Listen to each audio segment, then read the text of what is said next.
Hey everyone, Tony D and Little Joan here with a hot take on Jacob Blake again.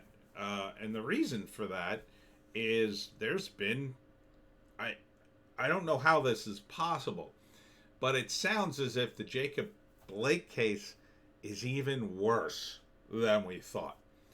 So the lawyer says the lawyer of the cop says that he shot Jacob Blake after hearing a mother's desperate plea.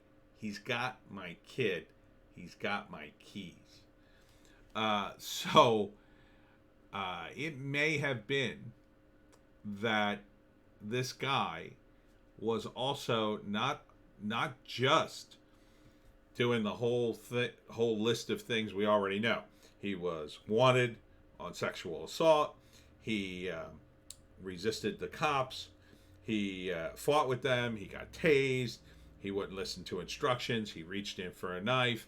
According to the cops, he turned around, started to turn with the knife when he got shot. And now it looks like he was attempting to kidnap one of the kids.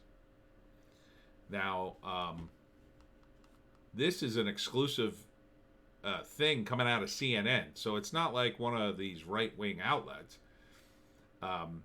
If anything, CNN would be flacking in the other direction, but they can't.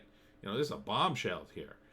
That explanation, according to the article, provided in an exclusive interview with CNN, offers the most detailed rationale to date for Shesky's, the cop, highly scrutinized decision to shoot Blake, who is black, as he leaned into an SUV with his children inside it on August 23rd. So I guess it was both of them. And, both of their kids. I guess it was his kid and the woman's. But still, you can't kidnap children, if that, in fact, what it was.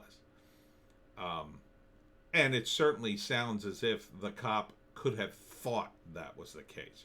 I mean, when you hear something shouted like that, you already know you have an offender who's been accused of committing some violent acts, a guy who had a record, I believe.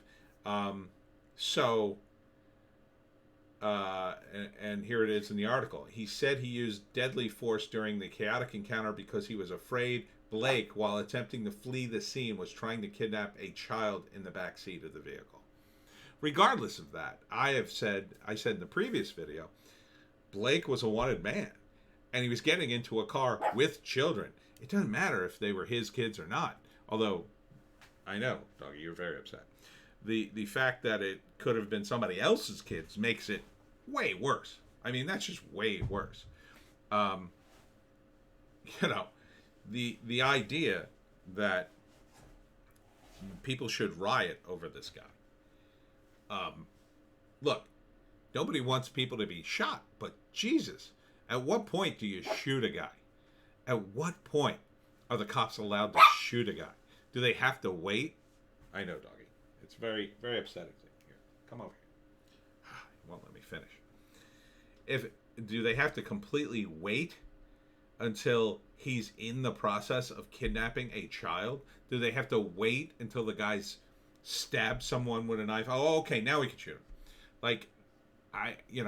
Part of the thing that people complain about cops is they're never around to stop crime. And here they are. These guys, I think they prevented crime. I mean, they did. He could have stabbed the cops. He certainly would have taken off with those kids, probably totally pissed off and driving angry, which isn't exactly good either. On top of the fact, he was a wanted man.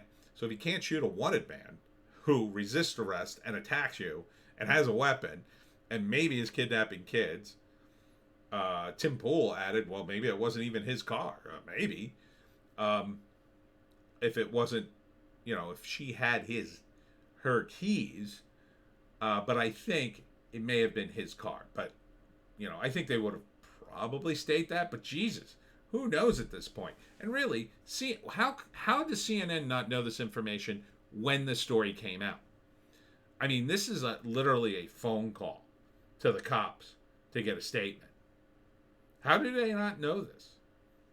How is it that we have news sources that get it this wrong? I think it's because they want to report it wrong. They want to report in the most sensational way possible, and then later, to cover their ass, then they report it right. Oh, well, we didn't have the information. It's all about this idea of plausible deniability. So, plausible deniability means that you can deny, that you did anything wrong. But it's really a sort of a what you might call it, a non-ethical sleight of hand, right? So if you know you have plausible deniability, but then you act unethical and then later deny, well, we didn't know. How could we have known? That's not really plausible deniability. However, in that situation, it would probably be impossible to prove unless somebody on the inside came forward and said, no, they totally knew and they just didn't report it that way. Or they just rewrote it a different way. Not that in and of itself would even be a crime. It would just be, wow, CNN's really, really misleading. So, I mean, these cops write reports on everything. This had to be in the report. The report's public information. How did these guys not know this? Why wouldn't they report it? Oh, right. Because they're desperate to get Donald Trump out of office, and they thought, oh, this will make people riot and angry. Hooray! I mean, this is disgusting, really. All the figures in this Black Lives Matter movement are so horribly tainted. I mean, George Floyd wasn't exactly a great guy. Now, he didn't deserve to die, and certainly the officer kneeling on him probably didn't help his situation, but he had taken an overdose. This guy was a criminal. Officer Tatum, if you watched that video, I put the link in yesterday. She was in the drug game and got shot during a police raid when they were, serving a warrant, and a cop got shot. I mean, these three people, it's unfortunate that they died, but they weren't innocent waifs. And there are people that were totally innocent. There have been people, I mean, look at that woman with the mask the other day.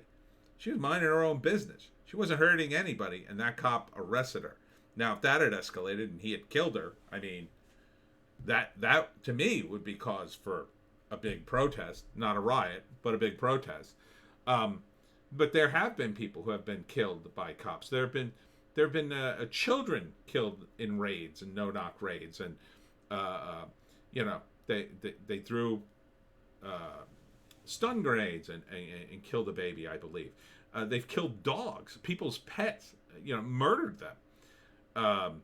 They've done some cops, not all cops. Some cops have done horrible things. Another story that everybody's covering is the arrest in Idaho of people singing hymns, not wearing masks. I mean, these are excesses of the cops. What happened to these three people who are being lauded as saints was not like cops gone bad. It was unfortunate. Oh, and that guy in Atlanta, I forgot about him. I mean, he attacked a cop and got a weapon.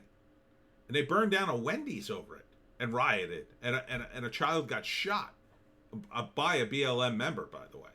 So, I mean, it all goes back to one thing. The media is driving this. It's driving this. And, this is like days and days after the riots, after a bunch of other riots. And, what good is this going to do now, CNN? It's on your website, I guess. I guess it's kind of a news story. But you're too busy covering Trump and everything else. This is an important news story if it were to quell the riots, which at this point, I mean, how can you quell the riots? These people aren't listening to reason at this point. They're attacking all sorts of people. There's been attack after attack all over the country. So, I think the time for reason arguments, you can't really reason with a mob. I mean, I did the thing on mob mentality. You can't reason with the mob. No, you can't go, hey, everybody, hey. Turns out Jacob Blake was trying to kidnap a kid so you probably shouldn't be rioting. I mean, nobody's going to stop. They're just going to be like, well, we still feel justified. Ah! So there's only one thing to do at this point, and you have to shut down the riots. You have to completely shut them down until people calm the F down. It's the only solution. You know, you have to calm the mob, because the mob is mindless. It doesn't think. It doesn't get nuance. It's not going to process this information and go, oh, we're wrong. Nope, it's just going to jump to the next thing, because they're driven by this feeling of injustice, not actual proof, not actual evidence, not actual events, but this feeling that they're getting, that injustice is everywhere and cops are hunting them, and that is fake, and it's fake news. I don't know how these news companies could be held accountable. Perhaps they should, for all the damage for the riots, because, I mean, would these people have rioted if CNN had covered this story the way it probably should have been covered, that a wanted felon was shot by the cops? I don't even think they would have covered the story, quite frankly. That happens every day in the United States. Why would they even cover it? I mean, they had video, but, you know, it's a lot like the Covington kid thing. They showed the video. They showed part of a video at one angle, which outraged people. But when you see the full-length video at another angle, you realize, well, wait a minute. This is a completely different kind of thing, a completely different event. So, you know, these cops, they should not. I mean, you want police reform. Are you going to kick out the cops who did their jobs? These cops actually prevented crime, and they saved his life. They were trying to kill him, you know, after he turned around with the knife. That's what cops do when you come at them with a weapon. But, you know, they just, I mean, if they had shot him in the front, would that have made it better? No, he would have turned around and probably stabbed one of the cops. And at that point, who knows what would have happened? He might have dropped his gun, and he, you know, Blake could have been on top of him. The other cop would have shot him, and then this, you know, the other cop would have been dead or horribly injured. Who knows? I mean, you saw that other video where two cops confront a knife-wielding guy. I mean, even in Pittsburgh, that guy with the knife, people still rioted. What? There's no point in negotiating with the mob at this point. There never was. This isn't about the actual events or nuance or black people's lives. This is about what the mob is trying to accomplish. And they're trying to destabilize the state. And we can't allow that to happen. So you have to put your foot down. No rioting. Which means no, you know, you're going to have to be really strict on the protest. You're going to have to come out in force, as they've done in Louisville. They were prepared.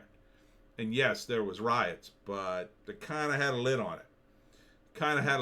And two officers got shot. And oh, by the way, Kamala Harris seems to support that, according to a recent statement. So I think it's pretty clear. I mean, this election, it's like Trump 2020 or riots 2020.